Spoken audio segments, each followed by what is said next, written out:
आप UPSC topper के interview देखेंगे तो उसमें एक चीज़ जो मोस्ट कॉमन है, जो सारे ही यूपीएससी टॉपर आपको बताते हैं, कि वो सिलेबस याद करने के लिए एम्फेसिस करते हैं।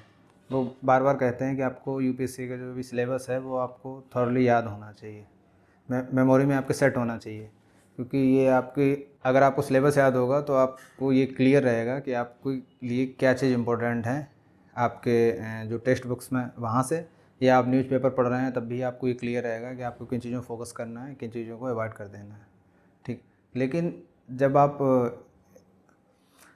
आप सिलेबस याद करने के लिए बैठेंगे तो एक सबसे बड़ी प्रॉब्लम ये आती है कि ये प्रोसेस बड़ी बोरिंग लगती है। आप शुरुआत में तो 1-2 दिन शायद याद भी कर लें, फिर आपको बड़ा सिरदर्द लगता है कि कैसे बिल्कुल स्ट्रेट लाइंस को कैसे याद किया जाए। ठीक है। तो इस सीरीज़ का जो ऑब्जेक्टिव है वो यही है कि हम टोटल आपके जो सिलेबस में, अगर आप GS 1 से लेके GS 4 तक आप टॉपिक कैलकुलेट करेंगे तो लगभग 61 टॉपिक आपको दिखेंगे बुलेट पॉइंट्स में, जो आप सिलेबस डाउनलोड करते हैं ऑफिशियल साइट से। ठीक है। तो हमारी कोशिश रहेगी कि हम एक दिन में एक बुलेट पॉइंट को याद करेंगे, और शुरुआत हम करेंगे पेपर 2 से GS 1। ठीक है। तो आज हम फर्स्ट बुलेट पॉइंट पे बात करेंगे।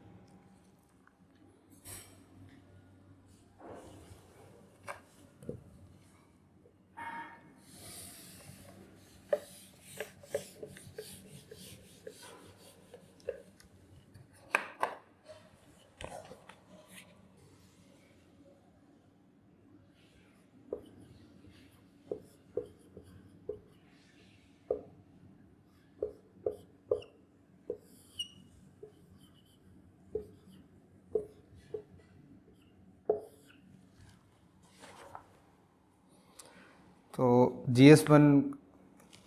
GS 1 का जो टॉपिक है, आप Indian heritage and culture, history and geography of world and society. ठीक है। तो हम फर्स्ट बुलेट पॉइंट को डिस्कस करेंगे आज। तो फर्स्ट बुलेट पॉइंट में क्या है, ये बात कर रहे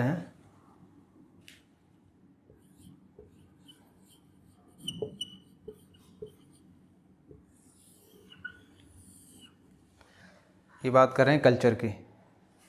ठीक है।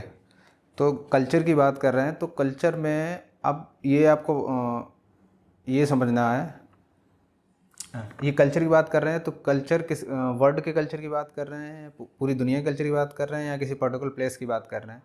तो ये क्या कर रहे हैं, ये बाउंड्री सेट करते हैं, ये कहते हैं कि हम इंडियन कल्चर। ठीक है, कि आप इंडियन कल्चर के बारे में पढ़िए। अब इंडियन कल्चर में भी मीन्स जब आप इंडिया का कल्चर पढ़ना शुरू करेंगे तो वो बहुत ही वास्ट है, मतलब बहुत उसमें वैरायटी है, बहुत सारी चीज़ें हैं। तो ये क्या करते हैं, सिलेबस में इन्होंने कुछ पर्टिकुलर पॉइंट फिक्स किए हैं। उन्होंने कहा है कि आपको क्या पढ़ना है कल्चर में, आपको आर्ट फॉर्म पढ़नी है। ठीक, आर्ट फॉर्म पढ़नी है, और लिटरेचर पढ़ना है आपको,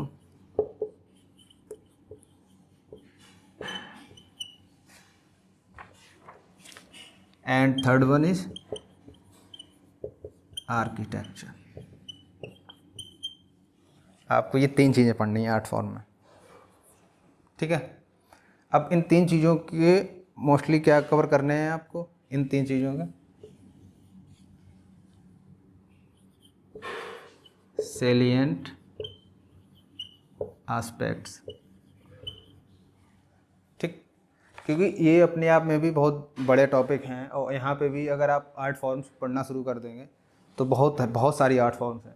लेकिन आपको क्या पढ़ना है, उनके जो सेलिएंट, मतलब जो प्रमुख इम्पोर्टेंट हैं, जो प्रमुख हैं, उन्हें केवल पढ़ना है, सेलिएंट एस्पेक्ट्स पढ़ना है। किसका? आर्ट फॉर्म का, लिटरेचर का, आर्किटेक्चर का। मीन्स आप कल्चर पढ़ रहे हैं, उसमें आपने क्या किया, एक ज्योग्राफिकल बाउंड्री सेट की, क्या कि वो केवल इंडिया का होना चाहिए।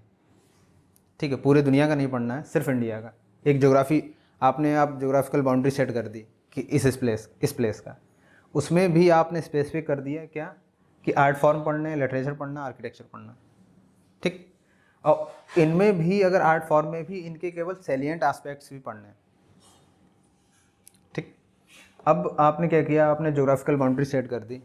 अब एक नेक्स्ट क्वेश्चन ये आता है कि क्योंकि ये पूरा हमारी बहुत मतलब पूरी जो हिस्ट्री है उसे कहाँ से कहाँ तक पढ़ना है, मतलब कल्चर जो है वो अभी मॉडर्न जो अभी डेवलप हो रहा है उस कल्चर के बारे में पढ़ना है, ये मुग़लों के समय में जो कल्चर डेवलप हुआ तो उसके बारे में पढ़ना है, या उससे पहले का।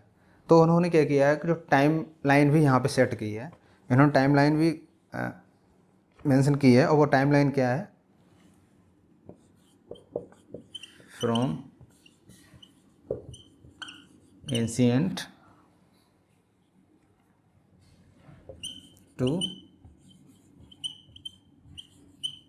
Modern time. ठीक,